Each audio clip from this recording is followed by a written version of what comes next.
Environment ecology में भारत सरकार की तरफ से पहला ये बाइंडिंग है, उत्सर्जन लक्ष्य पहला कानूनी रूप से बाध्यकारी बनाया गया है।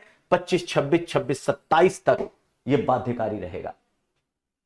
वास्तव में एक ऐसी योजना है बेटा जो पेरिस कन्वेंशन से जुड़ती है, और पेरिस कन्वेंशन में हमने जो कहा था उसमें यह भी कहा था कि हम अपने जीडीपी के जो उत्सर्जन लक्ष्य हैं उसको 45% कम करने जा रहे हैं।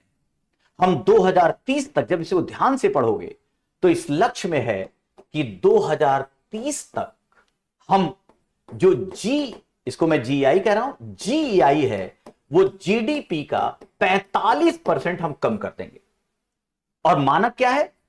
2005 में हमारी जितनी इंटेंसिटी थी, समझ आ रहा है? 2005 में हम जीडीपी के अनुपात में जितना उत्सर्जन करते थे ग्रीन हाउस गैस, 2030 तक हम उसे घटाकर 45% रिड्यूस कर देंगे। और इसके लिए क्या है? बाध्यकारी है, और ये कार्बन क्रेडिट से जुड़ता है।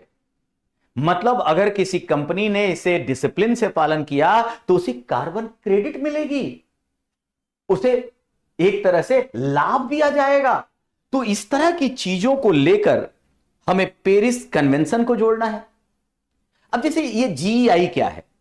बेसिकली जीडीपी के एक यूनिट को पैदा करने में हम कितना उत्सर्जन करते हैं, मतलब पर यूनिट एमिशन इंटेंसिटी देखता है।